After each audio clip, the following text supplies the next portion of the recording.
हाँ तो भाई आज से हम ई के और एम के की कंप्लीट तैयारी का स्टार्ट कर रहे हैं। आज बताइए लेक्चर हम देंगे आज फिज़िक्स पर है और चैप्टर 1 है मेजरमेंट इन सिस्टोलॉजी। इसी तरह से 20 चैप्टर्स हैं तो तकरीबन एक डेढ़ घंटे के लेक्चर्स होंगे और 20 से 25 या हो सकता है 30 लेक्चर्स भी चले जाएँ क्योंकि कुछ चैप्टर्स बड़े होते हैं। ये हम कोर्स पूरा कर लेंगे। तो वो बच्चे जो ई कैट और एम कैट की भारी फीसेस पे नहीं कर सकते वो इस चैनल को ज्वाइन करें, आसानी हो जाएगी उनके लिए।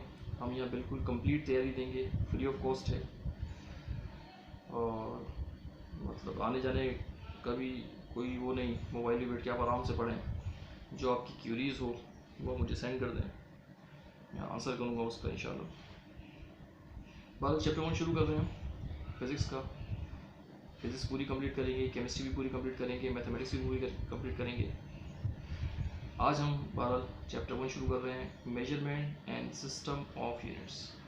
मेजरमेंट मतलब किसी पेन की लेंथ मेजर कर सकते हैं या टाइम मेजर कर सकते हैं या मास मेजर कर सकते हैं, जिसके लिए आपको कोई डिवाइस हो सकता है, किसी डिवाइस की ज़रूरत पड़े। लाइक टाइम को मेजर करने के लिए स्टॉप वॉच का इस्तेमाल कर सकते हैं, क्लॉक का इस्तेमाल कर सकते हैं। मास को मेजर करने के लिए बैलेंस का इस्तेमाल कर सकते हैं। लेंथ को मेजर करने के लिए स्ट्रेट स्केल भी इस्तेमाल किया जा सकता है और यानी रूलर इस्तेमाल किया जा सकता है, scale, metre scale, half metre scale, या फिर इंची टेप भी इस्तेमाल किया जा सकता है, मेजरिंग टेप जिसे हम कहते हैं। जब भी मेजरमेंट की जाती है तो सबसे इम्पोर्टेंट चीज़ होती है यूनिट्स। क्यों इम्पोर्टेंट होती है? मिसाल के तौर पर मैंने लिखा 1 और मैंने लिखा ये 1 मास के लिए, 1 मास।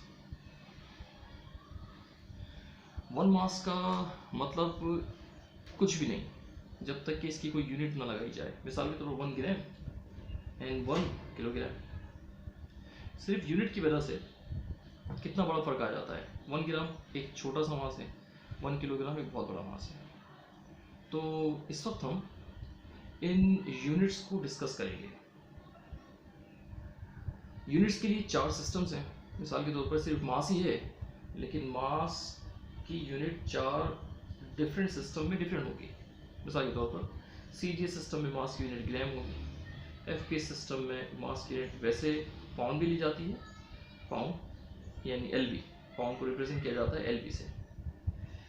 LB लिब्रा, लिब्रा वही जो स्टार्स में होता है, ये सितारों का जो इल्म होता है उसमें लिब्रा होता है, तो उसमें आपने देखा होगा एक तराजू बना होता है, बस वहीं से LB लिया गया है। MK सिस्टम में किलोग्राम लिया जाता है, SI सिस्टम में भी किलोग्राम लिया जाता है, क्योंकि MK सिस्टम असल में SI सिस्टम का सबसेट है। जो भी MK सिस्टम में होता है वही SI सिस्टम में होता है, लेकिन क्योंकि SI सिस्टम बड़ा है इसलिए मतलब इसके 7 फंडामेंटल यूनिट्स और क्वांटिटीज हैं, जबकि इसकी 3 है सिर्फ। तो हम पहले इन 3 की बात करेंगे। Okay, so system of units यहाँ 4 रिप्रेजेंट किए गए हैं। तो CGS system, FK system, MK system, NS system. इनकी मीनिंग ये है, CGS stand for centimetre gram second system. आमतौर पर लैब में इस्तेमाल होता है, छोटा system centimetre gram second, lab system भी कहा जा सकता है इसे। FK system foot pound second system, ये ब्रिटिश सिस्टम भी कहलाता है, बरतानिया में इस्तेमाल किया जाता है। Foot pound second, foot for length, pound for, वैसे पाउंड फोर्स की यूनिट होती है, लेकिन हम इसको मास में भी ले लेते हैं। 1 पाउंड का केक, 2 पाउंड का केक, 2 पाउंड का केक तकरीबन 1 kg के बराबर होता है। सेकेंड टाइम के लिए MK सिस्टम मतलब metre, kilogram, metre for length, kilogram for mass and second for time. SI system international, system international की यूनिट सारी हमने यहाँ कुछ लिखी है, कुछ यूनिट्स और इनकी कुछ मतलब फंडामेंटल क्वांटिटीज। ओके, तो सबसे पहले हम लेंथ, मास और टाइम को तीनों सिस्टम में देख रहे हैं। लेंथ, मास, टाइम से this is length, mass time,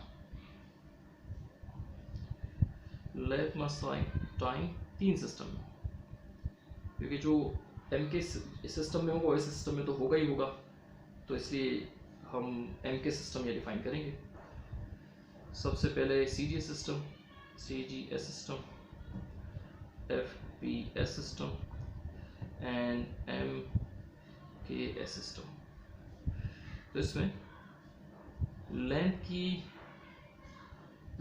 unit C G S system में सेंटीमीटर, एफ पी सिस्टम में foot F T, M K system में मीटर। मास की unit C G S system में ग्राम, एफ पी सिस्टम में slug, वैसे slug होती है, F P system में पाउंड भी होती है स्लग भी होती है। असल में पाउंड जो है वो फोर्स की यूनिट है, मतलब कि गलतुल आम में लिख दिया जाता है। वैसे इन रियल मास की यूनिट स्लग होती है। The mass in FPS system it is slug, sorry slug, SLUG।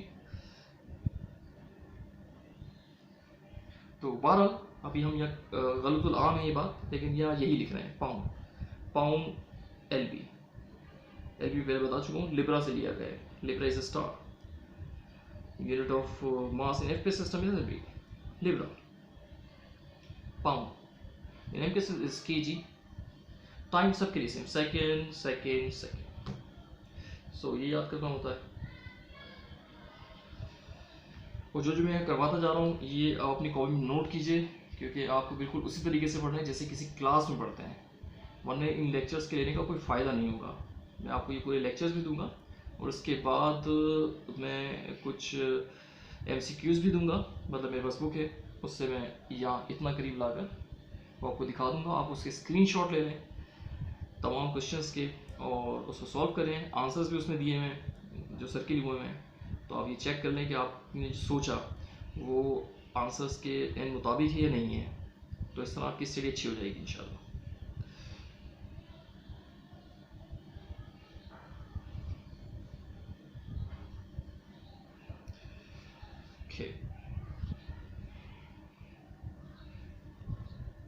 Okay, तो हम आते हैं फंडामेंटल यूनिट्स ऑफ SI यानी सिस्टम इंटरनेशनल। तो यहाँ कुछ फंडामेंटल क्वांटिटीज़ हैं, 7 फंडामेंटल क्वांटिटीज़ होती हैं, इनके 7 फंडामेंटल यूनिट्स हैं और ये फंडामेंटल कहलाते हैं, मतलब बुनियादी। ये किसी से ड्राइव नहीं हुए, इनसे ड्राइव क्वांटिटीज़ ड्राइव होंगी। ये फंडामेंटल है, मतलब ये किसी से ड्राइव नहीं हुई, ये बुनियादी हैं। फंडामेंटल का मतलब बुनियादी। तो फिजिकल क्वांटिटीज़ में फंडामेंटल फिजिकल क्वांटिटीज़ लेंथ की यूनिट मीटर, मास की unit kilogram, time second, temperature kelvin, luminous intensity, इसको आई न्यू से रिप्रेजेंट करते हैं, luminous intensity I nu intensity, and the unit is candela CD। Amount of substance को जो है मोल से रिप्रेजेंट करते हैं और अमाउंट ऑफ सब्सटेंस को मोल से मोल इसकी यूनिट है, जबकि MOL यूनिट की रिप्रेजेंटेशन है। जैसे कैंडिला की CD है, इस तरीके से MOLE की जो रिप्रेजेंटेशन है यूनिट्स में वो MOL है। करंट की यूनिट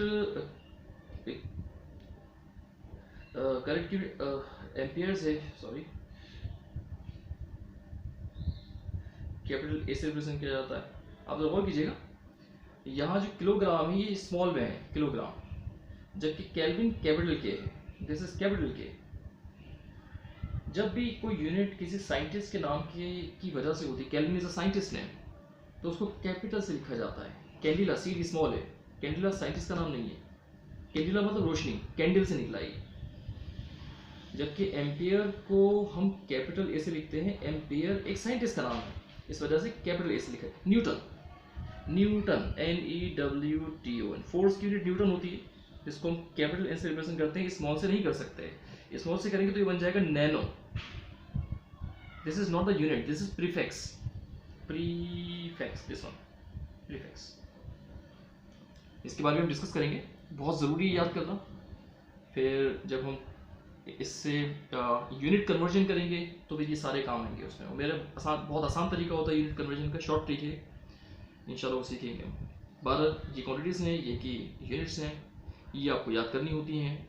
मैं दोहरा देता हूँ, this is nano, nano means 10⁻⁹ मतलब नैनोग्राम मीन्स 10⁻⁹ ग्राम। इसका मतलब क्या होता है? इसका मतलब होता है अरब्ध पार्ट, अरब्ध मतलब 1 आवर 1,000,000,000,000 ग्राम, 1 ग्राम का 1 अरबवां पार्ट, इसका मतलब होता है। इसका मतलब होता है 10 लाखवां पार्ट, 1 मिलियंथ पार्ट, 1 ग्राम का 1 मिलियंथ पार्ट अगर ग्राम है तो। ये सेकंड में भी हो सकती है, लाइक 1 नैनो 1 हो सकता है, 1 नैनो सेकंड का मतलब 10⁻⁹ सेकंड, 1 सेकंड का 1 अरबवां पार्ट, 1 सेकंड की 1 अरब पार्ट कीजिए और 1 ले लीजिए, इसका मतलब ये होता है। मेरा ख्याल आपको समझ में आ गया इंशाल्लाह। तो सीखते जाइए, थोड़ी चीज़ें हम सिखाते जाएंगे बीच बीच में और मिटाते जाएंगे। आपका काम ये कि आप उसे उतारते जाएं। Okay, so this is nano 10⁻⁹, micro 10⁻⁶, milli 10⁻3, deci 10⁻1, this is 10th part, 1000th part, centi 10⁻2, this is 100th part, kilo this is 1000th, this is not 1000th, this is 1000, मतलब 1000। अगर लिखा हुआ है किलोग्राम, इसका मतलब होता है 1000 ग्राम।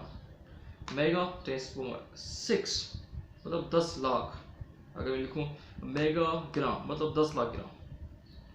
10⁻9 1 अरब और 10 खरब, टेरा, गीगा एंड टेरा। आजकल 1 टेरा की स्टोरेज डिवाइस भी आती हैं, पहले गीगा की आया करती थी, अब टेरा की भी आती हैं। काफ़ी ज़्यादा ये वॉल्यूम होता है। Okay, the next is how to convert the units, मतलब कोई फिजिकल क्वांटिटी किसी यूनिट में दी हुई है, आपको उसको किसी और यूनिट्स में कन्वर्ट करना है, तो इसका बहुत आसान तरीका होता है। अच्छा, उससे पहले बल्कि अब हम कुछ कन्वर्जन्स जो कि बहुत इंपॉर्टेंट कन्वर्जन्स हैं वो लिख देते हैं, बस वही याद करने की ज़रूरत है। उसके अलावा कन्वर्जन्स या कहें कि कुछ लेंस की हैं या टाइम की हैं, वो याद करने की बहुत ज़्यादा ज़रूरत नहीं। मिसाल के तौर पर 1 माइल, 1 माइल किसके बराबर होता है? ये होता है तकरीबन 1.6 किलोमीटर तकरीबन, और 1 माइल ही होता है यार्ड्स में 1760 यार्ड्स, वाईडी लिख देते हैं यार्ड्स। और ये कितने फुट के बराबर होता है? क्योंकि 1 यार्ड जो है वो 3 फुट के बराबर होता है, तो फिर 1 माइल जो है इसको 3 से मल्टीप्लाई कर देंगे तो आंसर आ जाएगा इसका 5280 फुट, 5280 फुट। और क्योंकि 1 फुट में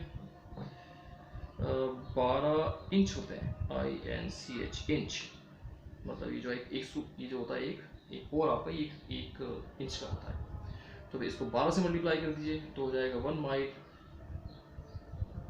इज इक्वल्स टू, 12 से मल्टीप्लाई करके आ सकते 63360 इंच।